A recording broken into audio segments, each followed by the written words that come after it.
So if we can go back sort of in time as to when there's sort of the whole thing about music, where the influences came from for you, and also what sort of music were you listening to that really flipped your switch?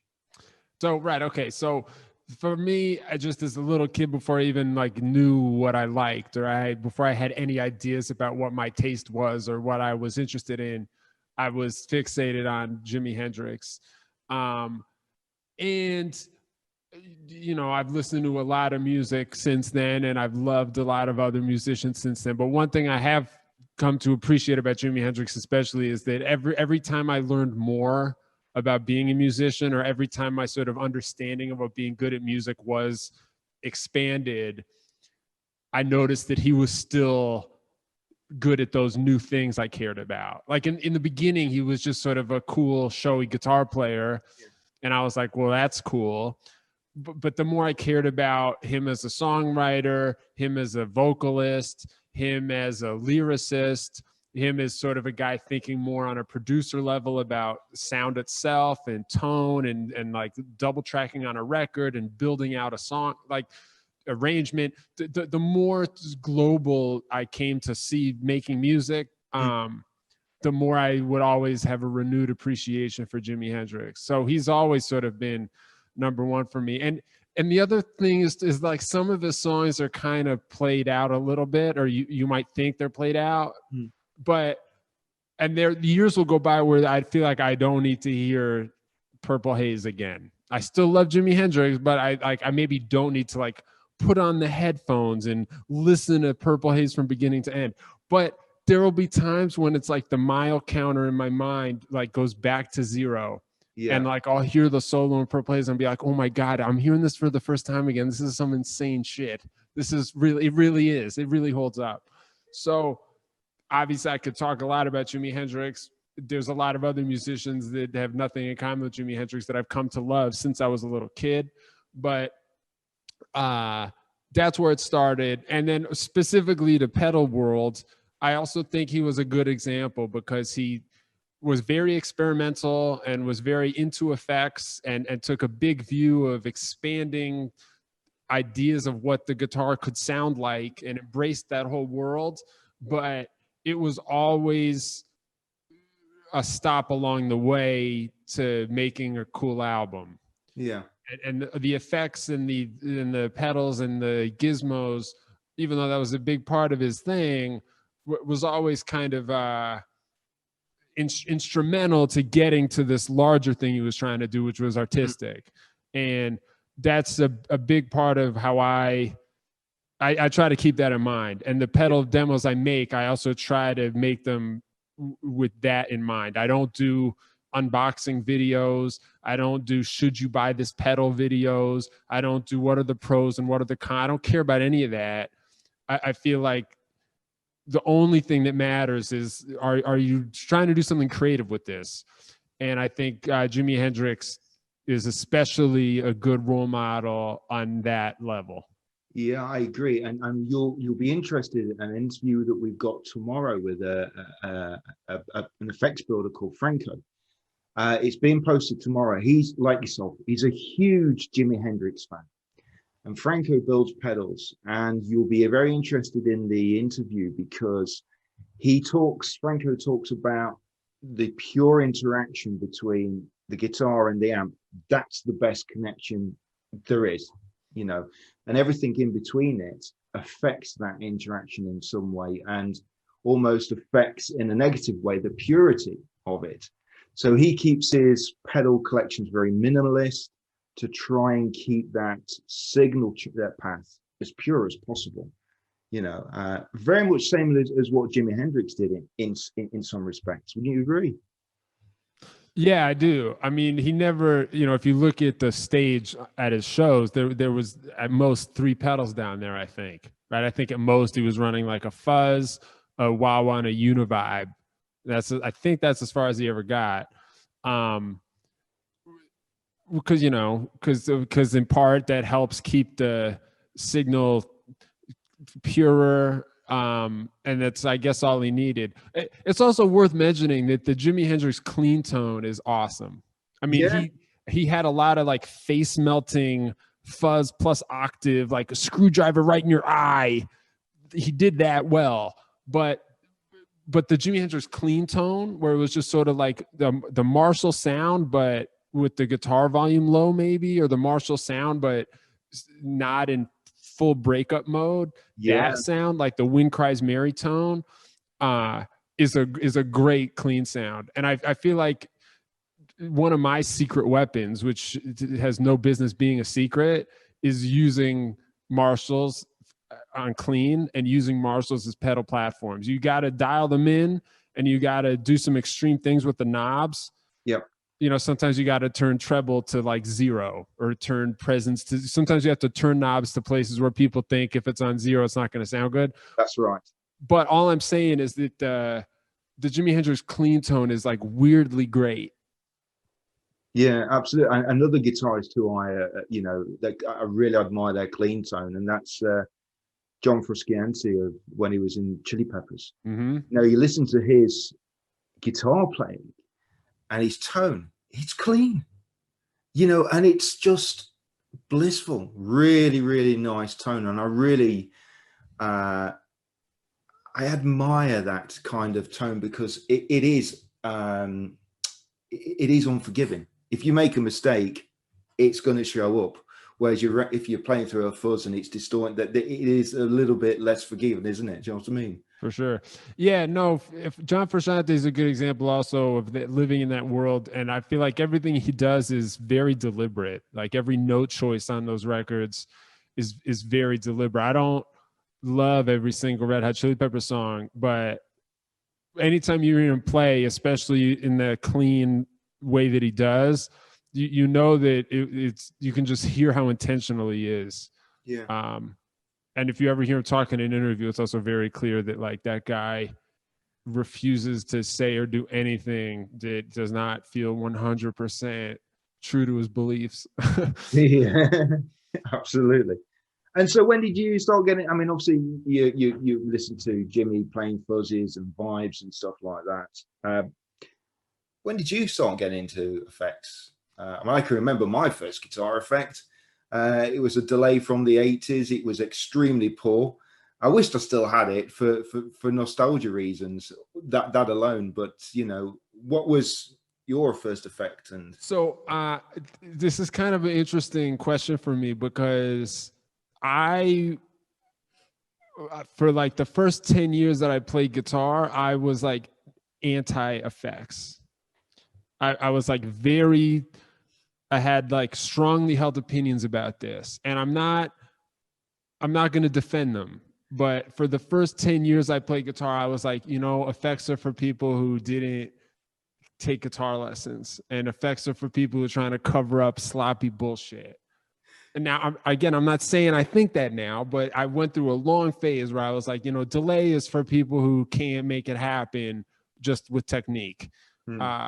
And so, my first effects were like distortion pedals. That was it. I was like, I'm going to play a JCM 800 Marshall amp and a Boss Super Overdrive, and that's going to be the sound. And everything else I do is going to be from the playing and from me.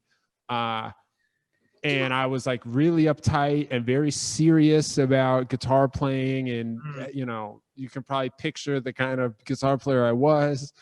And that lasted a long time. And then at a certain point, like into my 20s, I was playing in a band in New York. And at a certain point, I just spent like so much time around rock and roll bands that I got like hostile to it. I was just like, enough. I'm sorry I said that stuff before about how everything should just be distortion and guitar and no effects. I'm sorry I said that. And I wanted to like obliterate it. Yeah. Like I was in sort of a hard rock band, and it was like the early 2010s, and everyone around me was like looked or sounded like DJ Ashba, and I just got fed up. I was like, I want sounds that sound like you don't even know what the fuck it is. That's what I want now. And then it was the classic thing where like you get converted and then you become an insane psycho, super devoted to now the new thing that's the opposite of the thing you used to believe. I had that.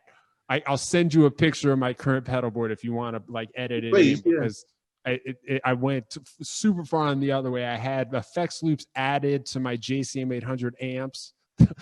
The one thing I didn't change was like I'm still gonna play JCM 800s, which is like a weird choice for a guy who wants to be pedal king.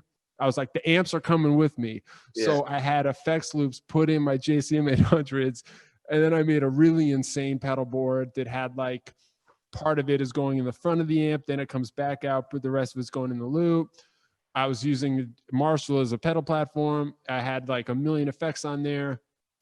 And, you know, I was in my mid-20s at this point, and that was one of those times where I sort of then realized, you know, a lot of those guitar players I loved that I considered to be super guitar players who could do it just on technique, I actually had a much more open-minded view of effects, right? Jimi Hendrix could play circles around anybody, but he was into being experimental with tones. And you can say the same about Eddie Van Halen, who I love, or Prince, who I love. Like all these guys were super expressive guitar players who also were not uptight about being experimental and looking for unusual sounds. So then I kind of realized like, okay, I guess that's probably the smarter way to be thinking about this stuff, or the more sort of expansive way to be thinking about this stuff. And then ever since then, I've been like, you fell down the rabbit hole, didn't you? I sure did. we all do eventually. But now I can't get enough. I mean, especially in Effects Pedal Planet, when people post like, you know, the picture of a Boss pedal, and they're like, this is the 4th version of this pedal that was an update to the 3rd version and was later replaced by the 5th. Like, I can't get enough of that stuff. I'm like, oh, that's so interesting and cool. I love that. Yeah, I'm exactly the same. You know, I think we are intrinsically quite geeky, quite nerdy.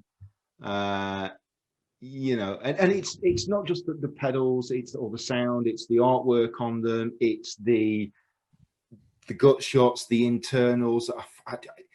It really, like I said, it's a rabbit hole, and I start reading up about the builders and finding out where they're from and all the pedals that they've built, and it takes up a lot of time, doesn't it? Yeah, and it's funny how like you can notice certain things that are completely irrational, and yet they're part of your life now. Like as soon as any pedal gets discontinued, you're like, ooh. Now I kind of want that one. You know, you had like 5 years when it was out, you could have gotten it, and you're like, well, I don't need it. And then as soon as they announce that it's discontinued, you're like, I kind of want to get one of those. Absolutely, that's just what it's like. So what are your favorite sort of guitar effects that you like to use today? Yeah, well, so I said before that I used to have certain strongly held views that are probably too uptight. I still have some of those that are new ones, which I'd be happy to share. One is that I a little bit don't believe in like always on effects, or like, you know, secret weapon tonal enhancers, or like effects that you like, guitar players who always have a compressor on, or who always have their EQ doing the thing their EQ does. I kind of feel like you shouldn't do that. You should just get the tone right from the guitar and the amp, or get the tone right from this, or get the tone right from the idea of the part you're playing. Like, write a part for the song. It doesn't need to be compressed, or doesn't need to be equalized. What about that? Now, anyone listening to this interview will be able to think of examples where it does make sense to have those things. And what I'm saying is like overstating the case. But I say it to be provocative and to make you think, you know, any effect you have that's an always on effect, is there another solution to whatever you think that effect is doing for you? Is there another way you could have that? Like, I think it's weird that people make preamp pedals, and people just buy preamp pedals and then have a preamp on all the time. I don't really get it. I kind of feel like, why did you pick an amp that needed that? Right? I mean, there's a million fucking amps in the world, and they have their own, the preamp sections are built into amps. So why don't you just buy an amp that has the preamp that you like, and then you don't need to buy a pedal preamp? Now, again, anyone listening to this will have reasons why, well, in this case, you could do that. And they're right. What I'm saying is I'm taking the idea too far. Yeah. But before I answer your question about my favorite effects, I sort of want to just provocative first and say, you know, any effect that you love so much that it's always on, I think is an opportunity for you to reconsider maybe how you think your rig is set up. Well, it's true, and it's my approach. And the more you talk, please watch Franco's interview tonight. You and Franco are so intrinsically like, you know. But you know, regardless of the number of pedals I've got, my tone, I rely on my own jump. My own jump, the guitar, that's the basis of my tone. And then I use pedals to tweak it, to embellish it, if you like. And I do have a J Rocket Archer icon, which very often I'll put on, but it gives, it just, I almost have it on unity gain. Mm-hmm. So it's almost just tweaking the EQ slightly, and that's it. You know, and I very often I'll use pedals, but I'll use them minimally. You know what I mean? Because I want the core of my tone to be what the orange jump is. So I do hear what you're saying. Yes, for sure.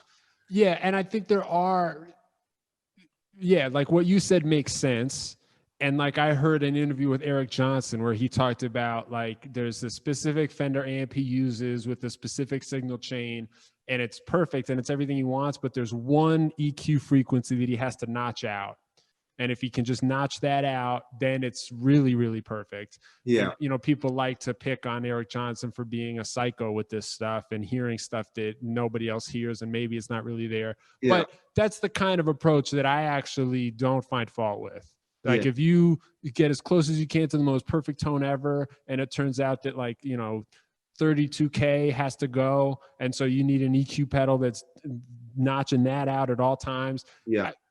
I buy that. I buy that in a way that I kind of don't buy somebody who like always wants a transparent overdrive on. Oh, and that's another thing I don't understand is like people want a transparent overdrive. Now, I guess what a lot of people mean is they want an overdrive that is like sort of driving all your frequencies uniformly, as opposed to sort of driving the middle frequencies especially. Oh, okay. I understand that, but it's just weird to hear people talk about wanting an effect that is transparent. Because if it was really transparent, like really, really transparent, you shouldn't really hear it. So I almost sort of, I kind of feel like maybe don't use any effects unless they're the opposite of transparent, right? Like don't use it either. You're sort of surgically precise, like the way you are with your thing, or the way Eric Johnson is. Like either you sort of you figured it out that this is the final tweak to the most perfect sound ever. Okay. Otherwise, I feel like you should be stepping on a thing that is like so fucking obvious. It's clear why you needed that tone. I mean, what are your favorite guitar effects? Right. Okay. So having sort of cleared my throat, some effects that come to mind are the Earthquake or Bit Commander, which, if you don't know it, is like a analog guitar synth where you can sort of add different fuzzy octaves to your signal. It's sort of unique. It's kind of like an octave fuzz synth pedal. That is just the coolest thing ever. I hesitate to talk about it because it's like so glitchy and perfect for the kind of music I like to make that I almost don't want people to know about it. But it's a great pedal and I love it. And that's one where when you turn it on, it's a night and day difference. It just takes over your whole sound. There's no coming back. It's a completely different sound. But to me, it is like weird and fucked up and amazing. So I love that one. The Boss PS6 Harmonist is a pitch shifter from Boss. That's one of my all-time favorites. the Boss Harmonist can do intelligent pitch shifting that I think sounds pretty realistic. You know, if you need to do like an Iron Maiden harmonized thing, I think it can do that for you pretty well. But it has a bunch of different functions, and if you push them, you can make it do really amazing, weird things. You can sort of like out Digitech whammy the Digitech whammy. There are ways you can abuse it. One of my YouTube pedal videos is about this because it's one of my favorite pedals ever. So you can use it straight, but it like wants to be messed with in a way that I love. And then for a guy who says he's against always on pedals, I sort of have an always on pedal, which is the Strymon Flint. All right. Which is a combination tremolo reverb. I use the plate reverb setting in the Strymon Flint as my go-to reverb. All of the reverbs sound good in it. I use the plate because to me, it's like the most neutral, perfect reverb. Like spring is great, but it sort of announces itself when you hear spring reverb. It's like, oh, I'm a spring reverb, and it's a great sound, but it's like you notice that it's a spring reverb.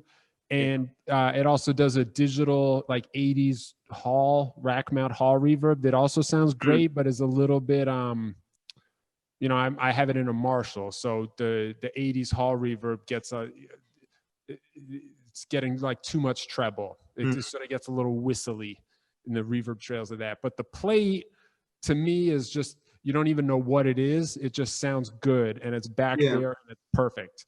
And I also don't see a lot of guys running a Strymon Flint reverb in the effects loop of their JCM 800. So I do feel a little bit like I found a weird little thing there that is mine.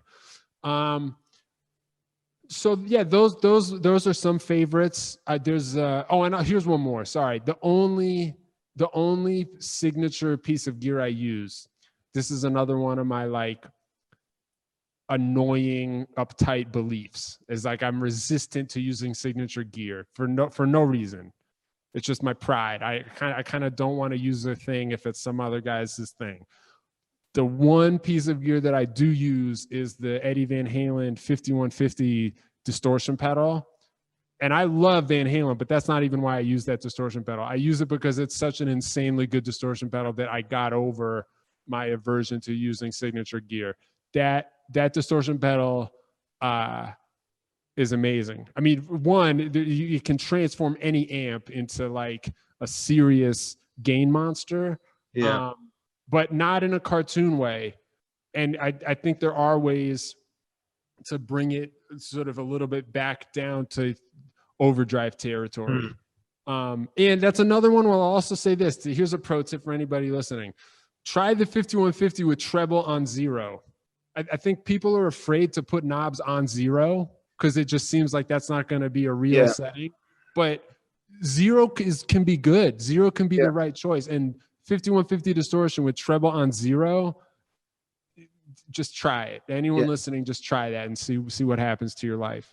Yeah, I've often done that. I mean, most of the time I'll keep my EQ on my amp pretty much 12 o'clock. And I'm happy with that. I'm happy with that tone. But very often, I've just maxed the bass out, or I've turned the bass off, or I've maxed the mid out, and turned it off. And just to hear that, it's quite interesting to see how it affects the sound. And, it's like you say, it's intrinsically like you kind of think, well, that's not what you should do. But who says that's not what you're supposed to do? You do what you want. And if you do that with your EQ and it sounds right for you and you like it, go for it. That's the thing. I kind of do want to ask you, I like orange amps, but to me, I've never been able to use them as pedal platforms. To me, orange amps are these sort of like perfect, pure little amps that when I play them, they're very perfectly doing the like early 2000s hard rock revival thing, like Wolf Mother. That's like, to me, if I play an orange amp, that's what comes out. So I can see you're using it as a pedal platform. You got that beautiful board back there. Do you just have a different touch than I do, or do you have any other kind of secret? How are you doing that? My tone isn't really, my tone's quite clean. So the music I play, I'm not turning a lot of the gain up. So, you know, I'm not in that territory of music. So I can turn the gain get down so you get a little bit more headroom on the out of the pedals, particular drive pedals and things like that. That said, you make an absolutely great point, and I have actually been considering actually to get the 100-watt version to give me a little bit more headroom. Even more. Yeah, give me a little bit, because even on the clean channel, it does hit the headroom sort of 12 o'clock, and then, you know, so yeah, it's a valid point. But I think to really answer your question, the music I play isn't particularly gainy.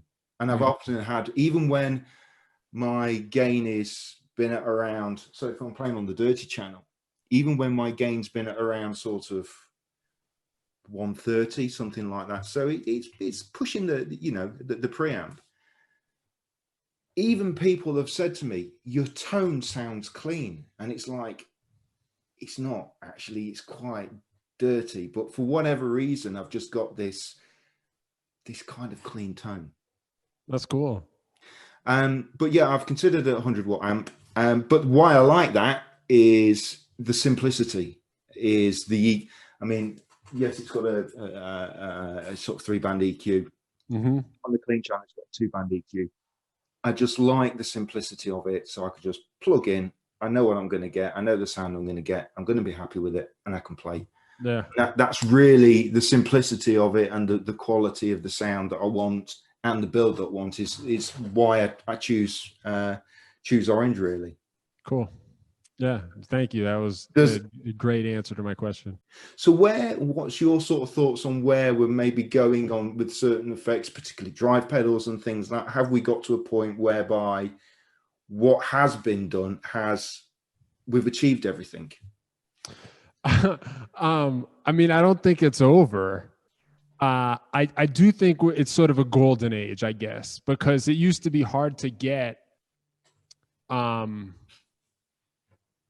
like there was a lot of pedals that it was hard to get the sound of because they don't exist anymore. They didn't make them, or they didn't run on batteries, or they ran on 12 volts, or it's out of commission, or they don't work, or they sound cool but they kill you, or whatever. There's like, there used to be issues, and there's like kind of not issues anymore. Like anything you could want for the most part has been cloned or reissued. And it's like weird if it hasn't been, right? Like it's weird that there isn't a pedal version of the Rockman, the Tom Schultz thing, the thing that Mutt Lange used on all his records, that like little headphone amp that sounds amazing. Like when I hear people talk about that on the gear page, it's like weird that doesn't exist in pedal form, because we live in a time where everything exists in pedal form. Whereas I feel like 10 years ago, people would be like, oh man, can you imagine what it would be like if they cloned the Roger Octavia fuzz or whatever? Like people used to long for the day when you could be able to buy these old effects. So I think we live in a golden age where you can sort of have anything you want. And like also a lot of stuff moved from racks to pedals, and rack is a sort of, requires a bigger investment from the consumer. You sort of have to like make the step up to being a rack guy to live in that world, but you almost don't need to do that anymore because all that stuff, or a lot of that stuff, is available in pedals. So I kind of feel like you can have anything you want now, but the question of course is, well, so now what are you going to do with it? And that's why it sort of goes back to what we were talking about in the beginning, where I feel like now it's even more important than ever to be creative, because no one's going to give a shit otherwise. Like people have gotten really good at imitating all the guitar players that they said you could never imitate. All the people whose tones they said you would never be able to get. Like, well, just YouTube it and you'll find some kid who nailed it. So it's kind of like that's been completed. That quest has been completed. The quest to prove, to find the tone of whoever it is. You can do it now. Anyone can do it. And I personally don't really care. there was a while in the beginning of YouTube when every time I would see some like 8-year-old kid shredding, I'd be like, oh my God, oh my, look at that kid. Look how good that kid is. What am I going to do? That kid's better than me. Like, fuck, it's over. And like, I just don't give a shit anymore because like, who cares? Like, did the kid make a record? That's what I want. Call me when the 8-year-old made a record that was cool, that had a cool song on it. Then when the 8-year-olds start putting out like masterpiece albums, then I'll panic again. But in the meantime, I kind of feel like, look, you can have anything you ever wanted. You can have anything you ever wanted. So what do you want? It sort of comes back to you as an artist. And where would you like to see, as a user of guitar effects, where would you like to see the industry go forward? What types of pedals, or what sort of areas of pedals would you like to see progression in? Which pedals have maybe become tired and need to be revamped, so to speak? You know, I'm not super good at this, like for sort of predicting the trends or sort of like seeing where things are headed. Because all the things I could think you would want have sort of happened. I mean, for one thing, there's like, they've already been sort of standardized in terms of power. Like there was a time when that didn't exist. Like you would buy one pedal and it came with a plug and you just had to plug it into the wall and there was no battery and there was like, nobody had pedal boards and it didn't matter. That's over now. Like if you buy a pedal, it either runs on batteries or it has the little jack that's the jack that everybody else has, or there's two kinds of jacks. And if you have both, you just buy the converter and you're done. So like that's not an issue anymore. And you know, the true bypass, buffered bypass sort of goes back and forth. There's a trade-off there, but for the most part, it's been kind of standardized. And MIDI, like it's weird that MIDI happened as well as it did. Like all these private companies agreed in the 80s, like, okay, you know what? We're all going to use the same weird little digital thing to communicate. That's fine. We'll just all agree. We'll be happy to do it. That's not always the way that goes. That a private industry would sort of universally just decide, yeah, it'll be better for everybody if we all follow the same fucking MIDI codes. But they did. They decided, sure, we'll do it. So, you know, we live in this like post MIDI paradise where everybody has MIDI. I mean, not every pedal in the world has MIDI, but my point is that if it does, it has this, then you're in the game. You can talk to anything else that has it. So all this is to say, like the kind of stuff that would be on my wish list, we've already gotten. And I don't, you know, I'm okay with the way things are. The kind of stuff I wish was different is like hyper specific that I don't think is worth making a fuss about. For instance, the Boss Harmonist, and this is going to be a minor criticism, but that's my favorite pedal of all time. So I feel like it's okay to have one minor criticism because it rules my life. Everything else is good. Right. Since it does intelligent pitch shifting, you have to pick the key you want it to be in. And you also pick major or minor, but you actually don't need both of those because I'm going to talk about music theory for a second here, but every major key has the same key signature as a different minor key. So you actually don't need they're giving it to you twice that way. And the knobs on the Boss Harmonist, there's so many options that it's actually hard to turn them on stage because the difference is tiny. So you have to be very precise, and it would be easier to turn the knobs if there were fewer options. And there would be fewer options if they didn't give you major and minor keys for all 12 notes. Now that makes it easier to use for people who don't know about the little music theory thing I just described. That's okay. I get it. We all got to live in the world. But like when I wish something was different, it's like that kind of tiny thing that I don't even really care about. So what sort of pedal builders do you, and you mentioned a few, you know, your Strymons and so forth. Which pedal builders do you admire today and what they're doing and how they are creating pedals? Because I mean, if you look at people like Chase Bliss and stuff like that, what they're creating is phenomenal. Yeah. You know, so who for you is really making moves? Well, so I already talked about some of them. Earthquaker, I really love. You know, in my YouTube pedal videos, what I do, just for people who haven't seen one. I'll take one pedal and then I'll give you 5 ways to sort of do things with that pedal you never thought you could do. If it's a delay pedal, I'm going to find a way to make it sound like it's an overdrive pedal and you don't even hear the delay. Or if it's a modulation effect, I want to find a way to use that modulation effect as like a pitch shifter and you don't even hear the modulate. Like that's what I'm trying to do, to sort of abuse pedals and push them into new things you wouldn't think they could do. Yeah. And I feel like Earthquaker pedals sound like what I try to make other pedals sound like, if that makes any sense. Yeah. Like if you give me a Boss Strymon, I'm going to try to fuck it up, and a Boss Strymon. If you give me like a Strymon delay, I'm going to try to fuck it up and find ways to make it sound unrecognizable and weird. And I feel like by the end, I'll make it sound like what an Earthquaker pedal sounds like out of the box. And I also think their like appearance and presentation is cool. The Earthquaker font is cool. The colors are cool. The images are cool. So top to bottom, I feel like I'm basically trying to make everything. I'm trying to bring it to Earthquaker Town. Yeah. I also it made some fantastic stuff. I'm yet to own an Earthquaker pedal. I need one. Yeah, no, they're cool. I mean, they have a lot, and they also have some good work. As weird as they can be, they have some good workhorse pedals too. Yeah. You know, the Dispatch Master is like a combination delay reverb. It just sounds good no matter what. It's like a washy, beautiful delay reverb that you sort of can't make it sound bad. So I love them.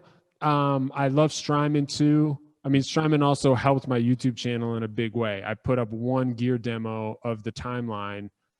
It was just some tricks I found.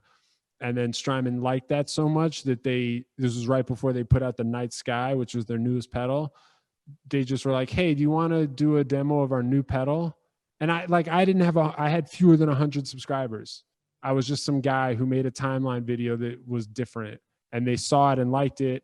And then they sent me a Night Sky. And I was like one of 10 people in the world who had a video about that on the day the Night Sky came out. And that like made my channel. So on a personal level, like you've got to give Strymon a thumbs up. I definitely do. But I really like their effects because they're so deep and you can push them so many places. I mean, I see people complain about whether or not their recreations are realistic, like whether the Dimension chorus on the Mobius really sounds like the real Roland Dimension rack unit, or whether it really sounds like the Boss Waza version of that. And anytime I've tried to make a Mobius sound like a classic modulation effect, I've been able to, but I also kind of feel like that's not really the point. And there's a bunch of crazy effects that you can make yourself if you menu dive. And so the real reason I like Strymon isn't because they're good at making stuff sound like other stuff. It's because they give you enough parameters, that you can find insane stuff. And then I also, just as a guy who's bought a lot of pedals and has said I have a relationship with them for a while, with pedals, I mean, I feel like Boss, I just love Boss for what they are. I love that every Boss pedal looks like a Boss pedal. I love how impossible it is to keep track of which versions replaced which versions and how many numbers of the thing there are. I love that that's like an impossible quagmire. And then a bunch of their effects are like it's better than they need to be for what they cost and for how little they are. I think they're really kind of like some of the best value out there. Like the Harmonist, my favorite pedal ever, that pitch shifter is like way too powerful for something you think you could fit into a little box that big. Well, the thing is with Boss, you know what you're going to get, and I say that in a positive way. Yeah, you know you're going to have a good experience. Does it? You buy a Boss pedal. Doesn't matter which one it is, you're going to have a good pedal. It might not be.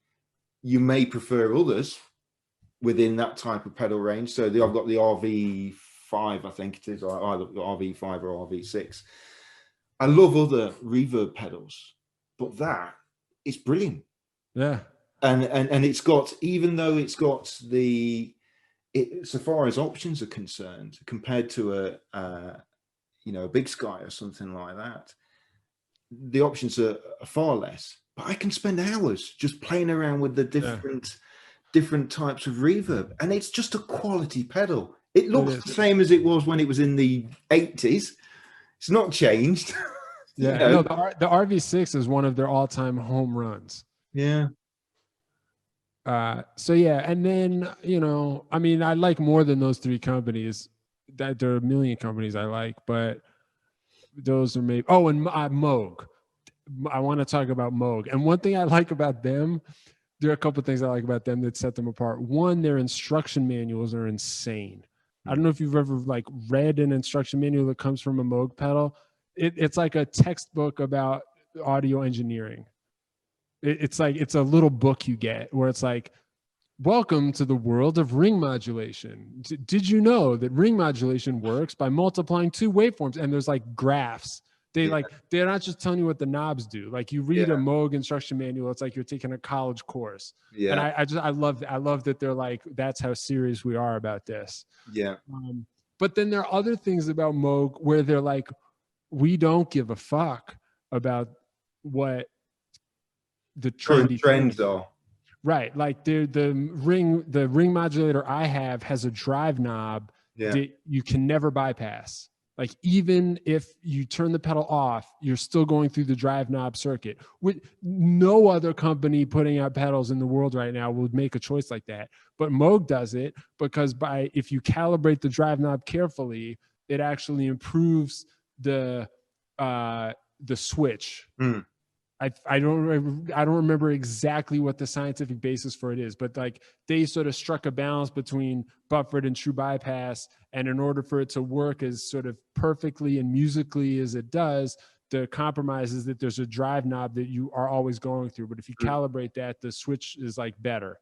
Yeah. And I just love that they were like, we're just going to demand a little bit more from the people who use our effects, and it's going to be worth it because our effects are going to be incredible. And so I like that. And I also, the effects really do sound good. The Moog ring modulator is, you know. Absolutely. I've always wanted some of their effects. Absolutely. Yeah. I mean, especially I think in a world where there's so much, I think it makes it even more important to differentiate yourself for the pedal companies too. I mean, you know, now that you can buy those like $25 pedals on Amazon, you know, it's like the race to the bottom has been won. So what are you going to do now? I mean, it's like the same problem facing artists in a way. It's like the level of competition and the number of other talented people that exist is so close to being infinite that you more than ever, you have to be different. It's not enough to be the fastest kid on the block. You know, there was a time when if you were a really fucking fast guitar player, you could get signed to Shrapnel Records, and you might not be the most famous person in the world, but you were going to be in the game. I mean, there was a little bit more to it, but I feel like the competition is even harder now because it's not enough to be fast or be good. It's not enough to be good. And I feel like pedal builders are kind of facing the same problem. It's not enough to make a cheap pedal that sounds amazing. Yeah. Because that's been done. So you have to be better than amazing. Yeah. And on to your pages and music and everything. Cyberattack. So what's all that about? Tell us about it. Right. So Cyberattack is basically my music. It's very much like, my name is Ivan Anderson. Cyberattack is like a solo music project with musicians that I hire.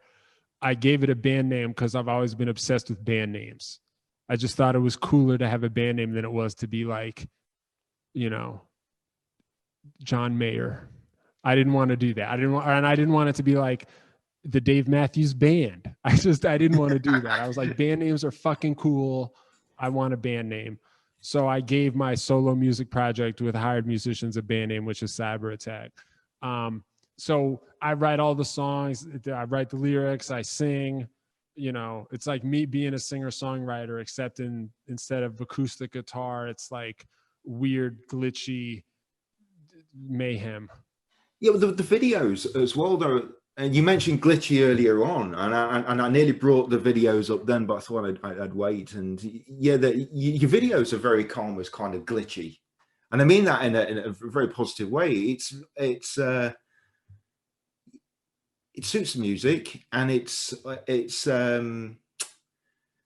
almost quite it's almost kind of quite retro as well in the way it's coming over. So do you do all that video work?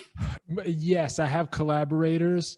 I have people who help me with some of it. A lot of my videos use stop motion animation of old action figures. Yeah. So I have like an old G.I. Joe guy dancing on the screen. Yeah. I have collaborators who help me do the animations, and a lot of them I also have really weird, like flickering, glitchy, like your computer is about to die graphics. And I have people who help me generate those. I sort of have a production team with me. It's basically two of my buddies, Greg and John, who help me do stuff. But I'm doing a lot of it myself. And yeah, I mean, I'm very much trying to come up with the visual equivalent of the music, and the music is sort of like hyper and fun, but a little bit like over caffeinated and a little bit like I like that description. That's over caffeinated. Yeah, it does come across that way, and the visuals do suit the music for sure. Absolutely. Yeah, I mean, I'm just a little bit trying to tap into that like mindset where you almost sort of don't know why the thing you're looking at is as intense as it is yet, but it's just like going into your eyeballs and like burning an image in your brain. One of my key tricks here is that I'll oversaturate the colors. Right. I'll bring in the video and I'll like drag saturation to 100%. And then I'll export the video that way and then re-import it and saturate the colors to 100% again. And then export the video and then re-import it and saturate the colors to 100% again. And every time you do that, you start to get visual artifacts. Yeah. There's artifacts the same way, like if you ran 3 distortion pedals in a row, the third distortion pedal would be like amplifying frequencies that have already been amplified so many times that they're exceeding all kinds of operational limits, and it would just be sort of violent. It'd be glitchy. Exactly, it would be glitchy. So I'm trying to do the visual equivalent of that. You know, if I can oversaturate the colors enough times that you start to see shit that doesn't make sense, and it's like the computer is struggling to render the image, that's when I'm like, good, okay, we're done. Yeah, I like it. So thanks. I feel lucky that I was able to find a visual rendition of the music that works and that also looks like something you might expect from a band that was called Cyberattack. And the other cool thing is that I had made a bunch of these music videos before I made my first YouTube demo. And for the YouTube demo, I just used a bunch of the assets that I already had for the music videos. That first Strymon video that I made that Strymon liked, I used some of the action figures and some of the weird video game stuff that I already had on my computer. It was just sort of lying around. So as I was editing the gear video, I was just like, well, let's just bring in some of this weird shit that's not going to make any sense. Yeah. And then I sort of became the guitar YouTube guy whose videos have weird shit in them. I think it's very interesting that the action figures are in there, and they say I think you mentioned it earlier on about music. There's so many people shredding, and there's so many people doing a similar sort of thing. You've got to do something different, you know, whether it be visuals on your videos, whether it be your music, to get noticed and get visibility. Haven't you, really? Yeah, I mean, that's the hardest thing. And I was lucky that I kind of just, I mean, I was lucky because I just made some videos that I thought would look cool. I made the videos I wanted to see. And I try to do that musically too. I try to write the song that I want to hear. When I'm writing a song, I'll try to close my eyes and think like, okay, if I wanted to listen to music right now, what's the song I wish I could listen to, but I can't because it doesn't exist? and then I'll try to write that song, because just so then when I'm done with it, I can listen to it and be like, oh yeah, that is the song that I wanted to listen to. Yeah. So I just tried to do that. I've been trying to do that for a long time. I mean, most of the projects I've been involved with have been me trying to do that.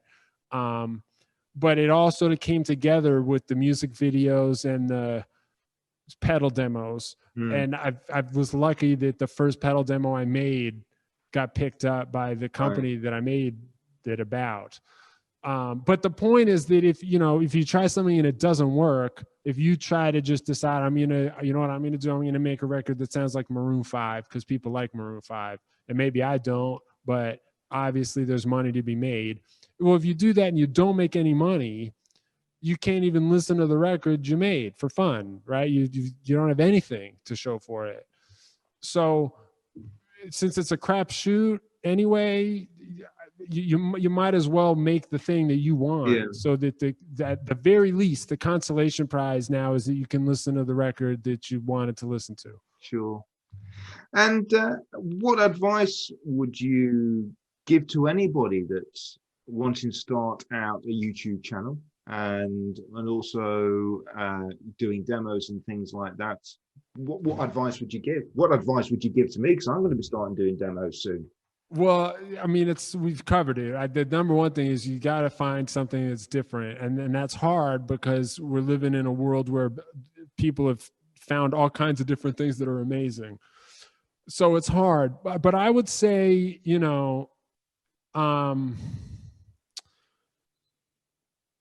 that thing we were talking about before where like it always feels weird if you turn the knob to 0, because that shouldn't be a good setting. But then why shouldn't it be? Who says that? Like, that's the mindset. Like, for instance, I made a video about the Boss Harmonist. One of my pedal videos is about that. And in that video, one of the things I cover is that it sounds better if you put it after the distortion. And I play it both ways. I play the same thing with the distortion before it and the distortion after it. And it sounds better with the distortion after it. And it sounds even better than that if you put it in the effects loop. And I see a lot of comments that are like, wow, you're the only guy I know who says put it after the distortion. I always thought you put pitch shifters first. Now, I have 2 points to make about this. For one thing, just listen to it. To me, it's a night and day difference. It sounds way better afterward. But second of all, like, it takes 2 seconds to try this. And it's surprising to me that more people didn't try it, that they just heard that you put the pitch before the distortion. And in some cases, maybe that does sound better. I'm not talking about every pitch shifter in the world here. I'm just talking about the Boss one. But it's surprising to me, they are like, I'm on the gear page. I don't know if you know that forum. There's a huge forum about effects, the gear page. And I see threads there where people are like, I just bought a bunch of effects. What order should I put them in? And then people will answer that question. Like, they have the answer to that. And it's just surprising me that you wouldn't try it. So yeah, you've got to try it. There's a template, so to speak, of what is supposed to be correct. But at the end of the day, you've got to try it for yourself. Yeah. So my advice would be, try to find some bit of received wisdom that is wrong, and then go as far as you can in the wrong direction. Like, find something that is what everyone says is how you're supposed to do it, and then be hostile to that idea. I mean, I try to do that all the time. That's why I was a guy who was like, well, effects are bad, and always on effects are bad, and preamps are bad, and transparent overdrives are bad. I was wrong about a lot of that stuff. And it's not cool to go through life just being hostile to everything. But I would say, if you want to distinguish yourself, you got to be thinking all the time about what are people just ruling out for no good reason, and what if people decided there's nothing behind that door, so we're all going to walk right past it. Be the guy who opens the door and is like, holy shit, there's how come nobody did this? This is cool. So that's kind of abstract. I'm sorry, I don't have. No, that is a perfect explanation, and I think there's a lot of that being that person that's going to open the door and see what's behind can relate to a lot in life as well, not just guitar effects. And I think we often just walk past the door without going, I'm just going to open this and have a look what's inside. It's a good philosophy. I like it. I like it. So lastly, what music are you listening to at the minute? And via what media? What media are you using at the minute? I love that part of the question is what medium are you using? I love that we got to hit that. It's so perfect for Effects Pedal Planet that it's not just the music, it's how are you listening. It's so good. My answer to the question is the music I'm listening to right now is Sheryl Crow. I'm big into Sheryl Crow. Part of that is because I'm writing material for the next Cyberattack album, and I'm in like the big lyric melody phase. I'm like deep into trying to write lyrics and melodies. And I mean, I'm a Sheryl Crow fan, but I especially like what she does there as a singer and as a lyricist. She has a kind of like flirty, almost jaded, but not too jaded to be flirty cleverness to her lyrics. It's still very much pop that I am kind of fixated on. And even though, sorry, on the Sheryl Crow thing, I'm a huge Eric Clapton fan, and on his Crossroads concerts a few years back, I always remember Sheryl Crow came on. She came out on after Albert Lee. Albert Lee had just done Country Boy and done all his picking and everything else. And Sheryl Crow came on. She got his Telecaster slung around her shoulders, and she just started playing the chords, If It Makes You Happy. And I just thought, that is cool. She looks fabulous, and she's just playing the chords away to this great song, and she just started singing away, and it was just, oh, fantastic. What a performance. Yeah, no, that's a great example, especially because those opening chords on that track sound so perfect. I mean, that song in particular, as soon as it starts, it's just like, that's what you want recorded music to sound like. I mean, in some ways, Sheryl Crow records are kind of like they're sort of just what you want a record to sound like if you're trying to make a record sound good conventionally. And I feel like I'm not going to do that. I can't do that. I have to go into glitch world because I couldn't. You know, you could give me like a year to try to get the beginning of that song, if it makes you happy, those chords in the beginning to sound as perfect as they do, and I could never get to that tone. That's the sort of approach to making records that's like the perfect conventional sound of guitars that are somehow just what you always wanted. I mean, it's sort of like an AC/DC record, you know, where it's just like everything's recognizable. You know, there's like no mystery into what instrument is that or why does it sound like that, but everything just sounds perfect. And Sheryl Crow's albums are like that at their best. Also, her band is always great. You know, Peter Straub everyone loves him. You know, that shit is just always on point. But that song in particular is kind of just like, if that's the kind of guitar you're trying to play, that's the kind of sound that you're going to want. Yeah. It's just, I mean, even those opening, like you say, those opening chords, there's nothing complicated about those opening chords, but to play it like she does, and with the tone and the feel and the swagger, that's where the easiness goes out the window. And to play it like her is it's just something else. But she's the real deal. I think she's the real deal. She absolutely is. So I've been listening to Sheryl Crow, and the medium I listen to it on is YouTube. For worse. I feel like people are going to judge me on that. I don't give a shit. Well, if people judge me for listening to Sheryl Crow, I don't give a shit. If they judge me for listening to it on YouTube, they might have a point, because I'm sure what I'm listening to is like hyper compressed and squashed and terrible. And for somebody who just spoke so passionately about how perfectly her records are produced, it's probably fucked up to be listening to the version that was uploaded to YouTube and is now being compressed by YouTube streaming algorithms. But that's, if I'm being honest, that's how I listen to it. It's one of the ways I listen to music. I love particularly live music. You know, you can watch live music, you know, concerts. There's so many clips that I return to on YouTube of live concerts. So for instance, there's it was a Crossroads album concert, and John Mayer came on. You mentioned John Mayer early on, and he, just before he played his song City Limits, he said to the audience, he just came on and he says, "Can we play for a minute?" and he just did a jam.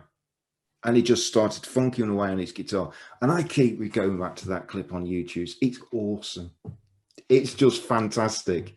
And just to see him play like that and have him have an effect on the audience with his guitar is just phenomenal. Yeah, no, it's amazing, the live stuff. You know, there's so much stuff you can know by looking up the live versions of it. There's a live version of Sheryl Crow playing My Favorite Mistake, which some people say was written about Eric Clapton, by the way. I don't know if it's true, but I've heard that My Favorite Mistake is about Clapton. Anyway, there's a video of her playing that live where she switches to bass guitar and plays bass guitar on that song. And that's always been fascinating to me. Yeah. Like, as a guy who's also a singer, I'm always like, how come that's the song where she goes to bass?